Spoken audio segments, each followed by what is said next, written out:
Bonjour et bienvenue dans cette nouvelle vidéo où est-ce que je vais vous parler de mes commentaires au sujet du Grand Prix de Monaco qui a lieu en fin de semaine, Grand Prix de Monaco 2021.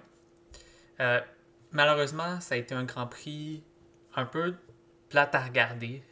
Malheureusement, c'est toujours comme ça avec Monaco, étant donné que la taille des voitures est trop large pour le circuit. Il faudrait qu'ils réduisent probablement la largeur des voitures ou même la longueur aussi pour qu'elles permettent d'avoir une compétition un peu plus excitante sur ce circuit-là, malheureusement. Par contre, ça nous a quand même donné des belles choses à voir, puis ça nous a quand même donné des choses intéressantes. Le podium, ça a été Max Verstappen, Carlos Sainz en deuxième et Lando Norris en troisième, ce qui a fait un podium vraiment intéressant, vraiment différent d'habitude. Et en plus, ça a fait en sorte que Max Verstappen est rendu premier au championnat euh, des pilotes et Red Bull premier au championnat des constructeurs.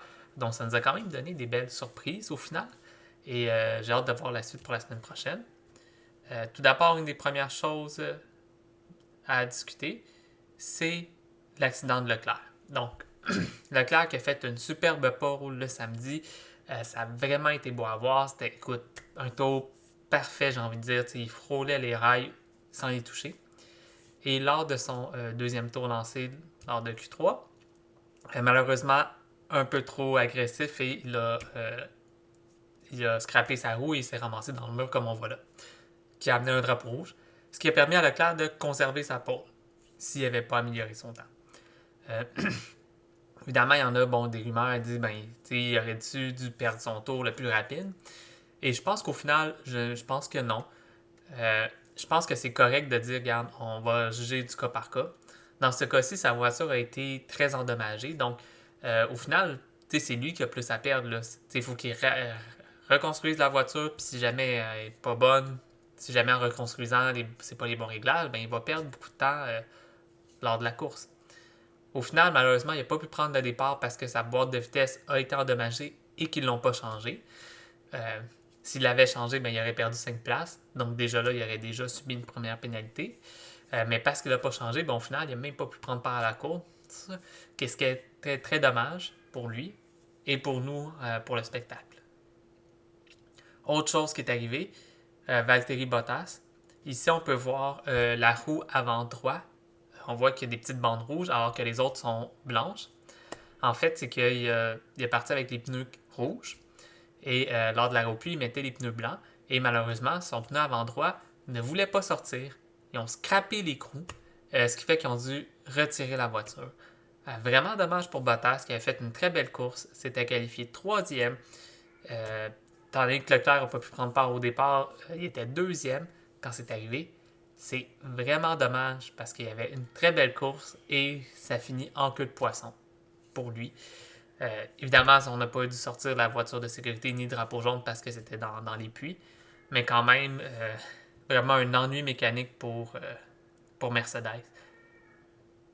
Donc, on va passer maintenant au plus. Donc, tout d'abord, Max Verstappen, qui a fait une très belle course du début à la fin, jamais été ennuyé, euh, jamais été proche d'avoir eu un problème. Peut-être un petit peu au début avec Bottas, mais rapidement, il a mis le temps nécessaire, puis très belle course pour lui. Deuxième, Vettel. Et oui, Vettel qui était nulle part depuis le début de l'année, et là a qualifié, je pense, septième, et a fini cinquième. Euh, non, au huitième, il a qualifié huitième et a fini cinquième, ce qui est une très belle remontée pour lui. Je pense que c'était ses premiers points.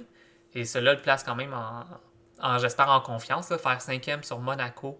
Euh, on sait, les ennuis de Bottas et de Leclerc, mais quand même, il a quand même pu être en avant de beaucoup de personnes, dont son coéquipier, et Hamilton, par le fait même. Donc ça, c'était une très belle course pour lui. Et pour finir, j'arrivais pas à me décider entre les deux, donc j'ai mis les deux. Carlos Sainz à gauche et Lando Norris à droite, qui ont fini deuxième, troisième. Des pilotes relativement jeunes sur le circuit, des pilotes qui n'ont pas forcément eu la chance de briller dans les dernières années et qu'on les voit tous les deux sur le podium, avec Lando Norris qui a résisté à Perez, qui lui aussi j'aurais peut-être pu l'insérer, qui a fait une très belle course en fin de semaine. Donc ça a été beau à voir justement les trois, j'ai envie de dire les trois jeunes, Verstappen, Sainz et Norris sur le podium. Ça a été des belles courses pour eux, puis ça leur a montré de quoi qui était fait. Pour les écuries Aston Martin, On parle de Vettel grâce à, entre autres, une stratégie différente qui l'a permis de monter à la 5e position, mais aussi Lance Stroll, qui commençait 13e et qui, grâce à une bonne gestion des arrêts au puits, une bonne stratégie de course, a permis de finir 8e. Donc, les deux pilotes dans les points, je pense que c'est la première fois cette année que ça arrive. Donc, ça a été très bien joué pour eux. Très, très belle, très belle fin de semaine, comparé à d'autres par les passés où est-ce que des fois ça marchait bien pour un, pas bien pour l'autre, ou même des fois pas bien pour les deux. Alors là, ils ont pu me dire oui, on est là, on est sérieux. Et l'autre, ben c'est Red Bull. Justement, avec la stratégie, bon, Max Verstappen qui a fait une course solide, mais même Perez partait loin quand même, je pense 8e, 9e. Et malgré tout, il a réussi à revenir, finir 4e grâce à une stratégie d'arrêt différente des autres. Et donc ça l'a permis de passer devant Hamilton, passer devant Gasly, passer devant Vettel, justement. Et donc, ça a été vraiment très bien pour lui qui a été chercher des points précieux qui permettent aujourd'hui à ce que Red Bull soit devant les Mercedes pour le constructeur.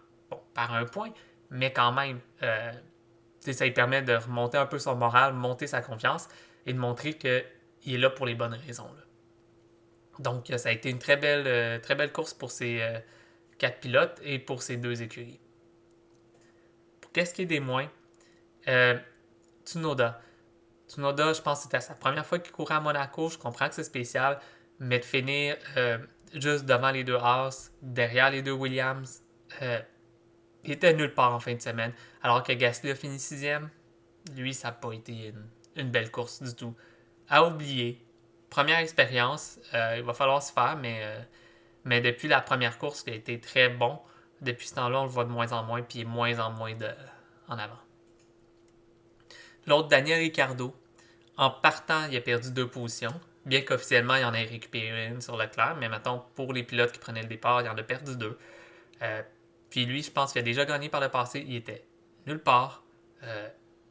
Malheureusement, alors que Norris a fini 3e. C'est dommage à dire, mais on sent qu'il n'est pas à l'aise avec sa McLaren. J'espère qu'il va être en mesure parce que c'est un excellent pilote qui n'a jamais eu la bonne voiture pour l'aider. Et là, en fin de semaine, il y avait une voiture qui aurait pu se permettre d'être dans le top 5 facilement et il était nulle part. Et pour finir, Alonso. Un retour, un grand pilote, quand même double champion du monde. Lui aussi a déjà eu des problèmes de voiture par le passé. Et en fin de semaine, il était nulle part. On l'a pas vraiment vu. Fini 13e. C'est dommage pour lui. Il n'a pas eu pas une grande fin de semaine. En ce qui concerne les écuries, mais tout d'abord, Mercedes. Mercedes qui nous a habitués par les années passées à le top du top, à avoir les 2 voitures en avant. Ben, en fin de semaine, non seulement genre les meilleures qualifications, ça a été Bottas en 3e, puis Hamilton 7e en qualification, ce qui est une anomalie. Il n'arrivait pas à trouver les réglages, on dirait que la stratégie n'arrivait pas à faire marcher. Ils ont été nulle part. La stratégie n'a pas marché. Le problème mécanique pour l'écrou de Bottas. Donc, est-ce que c'est un défaut de fabrication? Est-ce que c'est au moment où est-ce qu'ils ont mis le pneu? Est-ce qu'il est arrivé quelque chose qui avait accroché de quoi au pneu qui a brisé l'écrou? On parlait de défaut de fabrication, mais c'est-tu un défaut de conception? Ça va être des questions à se poser pour eux. Et ça va être intéressant de voir la suite. Mais les connaissants, ils vont rebondir au prochain Grand Prix et ils vont être de l'avant. Et le deuxième, Alpine. Eux qui pouvaient prétendument espérer être dans la bataille au titre pour le 3e meilleur constructeur, là, ils ont été devancés par Aston Martin et AlphaTauri. Fait qu'ils sont rendus 7e, si ma mémoire est bonne. Ils ont fini 9e avec Ocon, 13e avec Alonso. S'ils veulent espérer même être dans la course pour les 5e meilleurs, ben, il va falloir qu'ils rebondissent. C'était peut-être pas un circuit adapté pour leur voiture, mais ça n'a pas été une performance mettons à la hauteur de ce qu'on pourrait espérer. Donc, je vous remercie beaucoup de m'avoir écouté. J'ai hâte de voir le prochain Grand Prix qui va être à Bakou, si ma mémoire est bonne. Bakou est un circuit, tu as une partie qui ressemble un peu à Monaco, mais tu as aussi une longue ligne droite, tu as des places de dépassement, donc ça va être un circuit très intéressant à regarder. Et sur ce, je vous souhaite une bonne journée.